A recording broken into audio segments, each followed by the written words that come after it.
Welcome back ફરી પાછો નવો એપિસોડ એટલે કે બીજો એપિસોડ છે આ 20મી ઓગસ્ટ 2008 રાત્રે 8 કલાકે શરૂ થયેલા કાર્યક્રમનો આ બીજો સેગમેન્ટ છે। દોસ્તો આ સેગમેન્ટમાં મારે તમને જે વાત કરવી છે તે એ વાત કરવી છે કે હવે ધીમે ધીમે કોર્પોરેટ સેક્ટર્સની અંદર એક એવા પ્રકારની વધારાની જવાબદારી સ્વીકારાતી જાય છે કે જેને CSR એટલે કે કોર્પોરેટ સોશિયલ રિસ્પોન્સિબિલિટીનું નામ આપવામાં આવ્યું છે। આ જવાબદારીના અંતર્ગત કોર્પોરેટ સેક્ટર્સ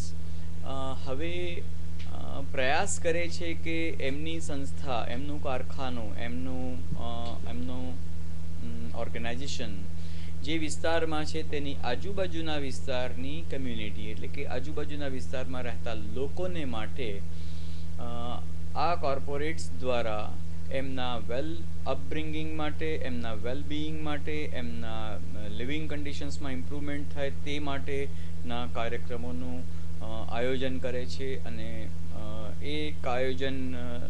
દ્વારા ત્યાંના રહેણાંક વિસ્તારના લોકોના જીવન બહેતર બને એ પ્રકારનું કામ થઈ રહ્યું છે। ખાસ કરીને કેમિકલ ઇન્ડસ્ટ્રીઝ, કેમિકલ બનાવતી કંપનીઓ જે ખાસ કરીને દક્ષિણ ગુજરાતમાં વાપીમાં છે, સેલવાસમાં થોડી છે, અંકલેશ્વરમાં છે, તો આ બધી ઇન્ડસ્ટ્રીઝમાં કામ કરતા યુવાનો, માફ કરજો આજે જરા ગળામાં ખરાશ થઈ આવી છે, પરંતુ આવા બધા કારખાનાઓમાં કામ કરતા ગ્રેજ્યુએટ યુવાનો, નોન ગ્રેજ્યુએટ અથવા તો માસ્ટર્સ ગ્રેજ્યુએટ, પોસ્ટ ગ્રેજ્યુએટ યુવાનો જ્યાં કામ કરે છે ત્યાં એમની કામ કરવાના સ્થળોએ જે પ્રકારની ફિઝિકલ કન્ડિશન્સ હોય છે, આ પ્રકારની ફિઝિકલ કન્ડિશન્સ અંગેની જાણકારી અને માહિતી હવે આપણે જે વિદ્યાર્થીઓ કોલેજમાંથી ઇન્ડસ્ટ્રીમાં જવા માટે તૈયાર થયા છે એમને આપવી જરૂરી છે। મને એવું લાગે છે કે ક્યાંક કોક જગ્યાએ હવે એક એવા પ્રકારના સબ્જેક્ટને પણ કોલેજ લેવલ ઉપર ઇન્કોર્પોરેટ કરવો જરૂરી છે કે જેથી કરીને કોલેજમાં ભણતા વિદ્યાર્થીઓને એ ખબર પડે કે બહારની દુનિયામાં ઇન્ડસ્ટ્રીઝની અંદર કેવા પ્રકારનો માહોલ છે, કેવા પ્રકારનું વાતાવરણ છે। દરેક પ્રકારના તબક્કે ક્યાંક ને ક્યાંક એન્જિનિયરિંગમાં, મેડિસિનમાં, ડિપ્લોમા લેવલ પર કે ડિગ્રી લેવલ ઉપર ઇનપ્લાન્ટ ટ્રેનિંગ હોય છે અને એ ઇનપ્લાન્ટ ટ્રેનિંગ દરમિયાનમાં ટ્રેની એન્જિનિયર્સને ખાસ કરીને ઇન્ડસ્ટ્રીનું એક્સપોઝર મળે પણ છે, પરંતુ ક્યાંક હજુ પણ આવા પ્રકારના એન્જિનિયર્સને જ્યારે હું રૂબરૂ મળું છું ત્યારે મને એવું લાગે છે કે ક્યાંક કંઈક હજુ ખૂટે છે। શું ખૂટે છે એનું મેં જ્યારે મંથન શિક્ષકો સાથે અને વિદ્યાર્થીઓ સાથે કર્યું ત્યારે એવું લાગ્યું કે એમને ભણાવવામાં આવતા વિષયોમાં સામેલ કરવામાં આવેલા ટોપિક્સ થોડા જૂના છે, થોડા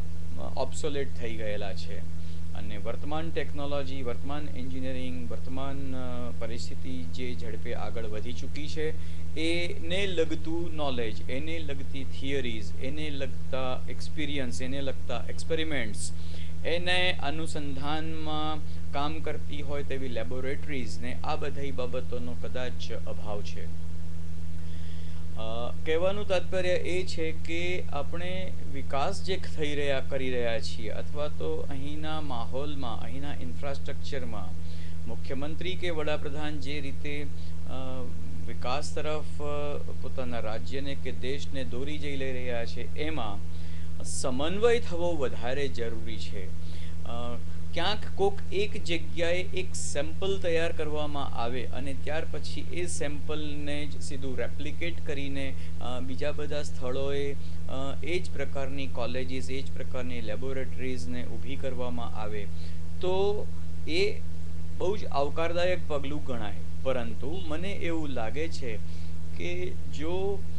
આ અંગેની જાણકારી એટલે કે અવેરનેસ અમંગ ધ યુઝર્સ, એટલે કે આજે જે બાળકો ધોરણ 7, 8, 9માં ભણે છે એમના મા બાપને, ખાસ કરીને એમના મા બાપને એ જણાવવું જરૂરી છે કે રાજ્ય સરકાર હવે ટેકનિકલ એજ્યુકેશન કે સાયન્ટિફિક સ્પેશિયલાઇઝ્ડ એજ્યુકેશન પાછળ કેવા પ્રકારનું ઇન્ફ્રાસ્ટ્રક્ચર ઊભું કરી રહી છે, એ ઇન્ફ્રાસ્ટ્રક્ચર દ્વારા કેવા પ્રકારની ઓપોર્ચ્યુનિટીઝ ક્રિએટ થઈ રહી છે, એ પ્રકારની ઓપોર્ચ્યુનિટીઝમાં લાભ લેવા માટે કેવા પ્રકારના લોકો લાયક ઠરે છે, આ બધી અવેરનેસ લોકોને, એટલે કે જો આપણે ગુજરાતની વાત કરતા હોઈએ તો 5 કરોડ ગુજરાતીઓને આ પ્રકારની અવેરનેસ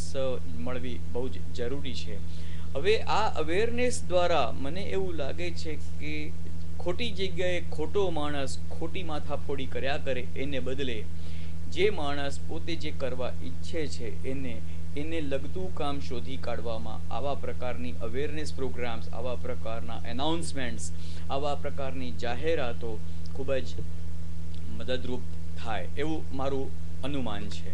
અને એક વાત બહુ સાફ છે દોસ્તો કે ક્યારેય ક્યાંય પણ કોઈ પણ પ્રગતિની વાત જ્યારે આપણે કરતા હોઈએ છીએ, વિકાસની વાત કરતા હોઈએ છીએ, ત્યારે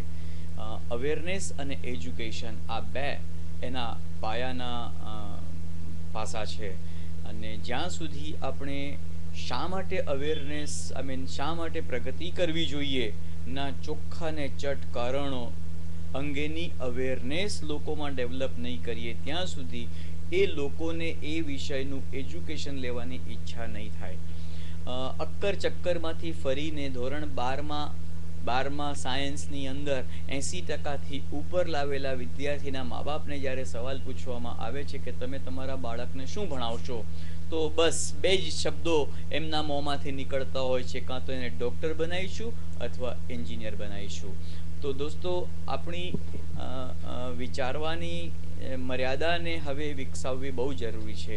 કે આ વિશ્વની અંદર એન્જિનિયર અને ડૉક્ટર સિવાય પણ ઘણા બધા ક્ષેત્રો એવા છે કે જ્યાં આગળ વૈજ્ઞાનિક ઢબે આપણે